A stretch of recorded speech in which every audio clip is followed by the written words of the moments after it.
You know, of all the Gospels, John stands apart, not because he tells a different story, but because he opens our eyes to the story beneath every story. The others show us Jesus in motion. John shows us Jesus in glory. They give us parables, miracles, crowds. John gives us conversations, tears, and signs that pull back the curtain on eternity. And eventually, John tells you why. He says, "These things are written so that you may believe that Jesus is the Christ, the Son of God, and that by believing you may have life in his name." John is not content that you admire Jesus. He wants you to believe. He's not writing to entertain your mind, he's pleading for your soul. Let's read the text.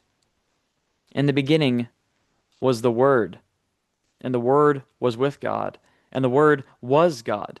He was in the beginning with God.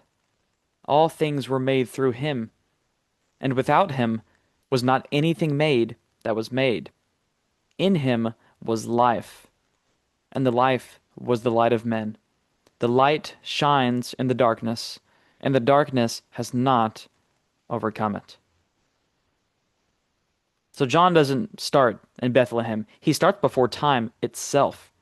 Before the first dawn, before angels sang, before a single atom spun in space, there was the Word, eternal, divine, the radiant self-expression of God.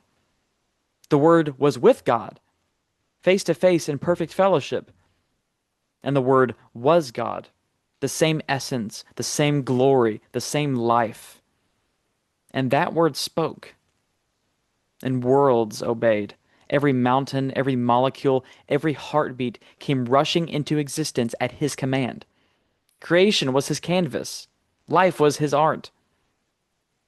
In him was life, not borrowed, not given. He is life itself. And that life is the light of men, the blazing truth that darkness cannot smother.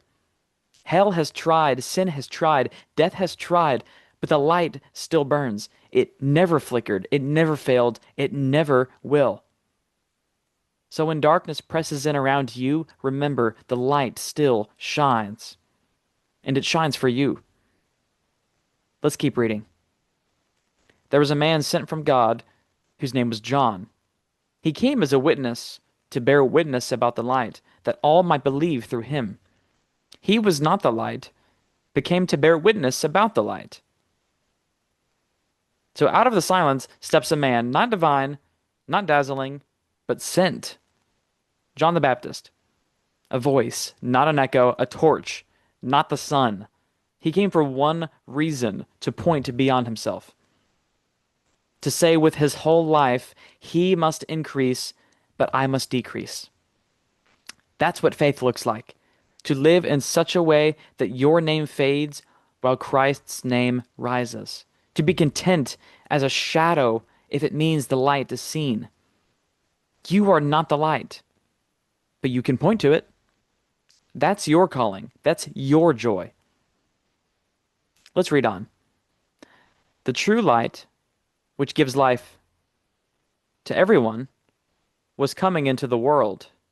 He was in the world, and the world was made through him, yet the world did not know him. He came to his own, and his own people did not receive him. But to all who did receive him, who believed in his name, he gave the right to become children of God, who were born not of blood, nor of the will of the flesh, nor of the will of man, but of God. Friend, here's the heartbreak.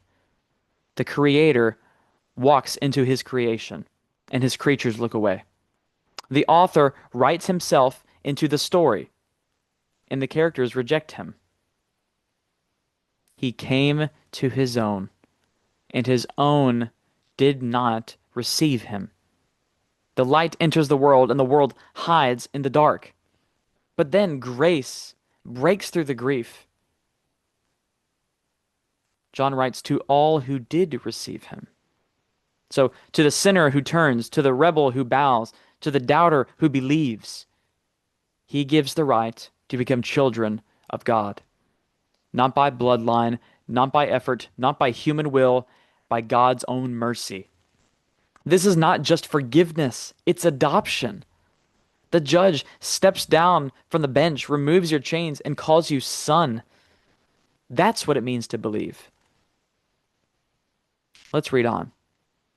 And the Word became flesh and dwelt among us, and we have seen his glory, glory as of the only Son from the Father, full of grace and truth. John bore witness about him and cried out, "This was he of whom I said, 'He who comes after me ranks before me, because he was before me.' For from his fullness we have all received grace upon grace. For the law was given through Moses. Grace and truth came through Jesus Christ. No one has ever seen God. The only God who is at the Father's side, he has made him known." So we have arrived at the center of eternity, the verse that splits history into two. The Word became flesh. The infinite wrapped in infancy, the Creator breathing the air he made, the eternal entering time. This is no metaphor, this is incarnation. God tabernacled among us. The same glory that once filled the tent in the wilderness, now dwelling in the carpenter from Nazareth. And we have seen his glory. Not a blinding, distant blaze, but a glory clothed in humility, washing feet, touching lepers, weeping at graves, full, not partial, full of grace and truth, not balancing the two, overflowing with both. Every encounter, every word, every drop of blood, grace upon grace. Like waves breaking on the shore, mercy follows mercy until our sin is drowned in his fullness. The law came through Moses, holy but heavy, right but revealing our wrong. Grace and truth came through Jesus Christ, holy and healing, exposing and restoring. No one has ever seen God, John says, but the only God who is at the Father's side, he has made him known. So you want to know what God is like? Look at Jesus.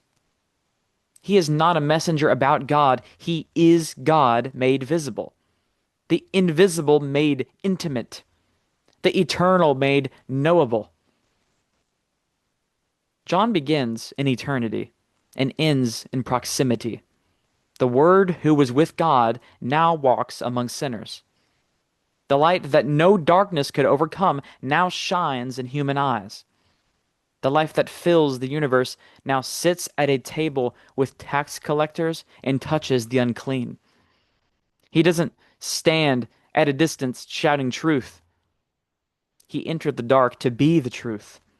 He didn't send grace from heaven. He brought it with him, carried in his hands, poured out from his wounds. And now, across the ages, John's question still stands. Have you seen him? Not studied him, not admired him, received him? Will you bow before the Word made flesh? Or will you turn again to the shadows that can never satisfy? Because Jesus is not just another figure in history. He is history's meaning. He is the pulse beneath creation, the heart of God beating in human chest. And from his fullness we have all received grace upon grace upon grace. So don't just read the Word, receive him. Don't just analyze his light, walk in it. Because the Word became flesh and dwelt among us. And that changes everything. God bless you.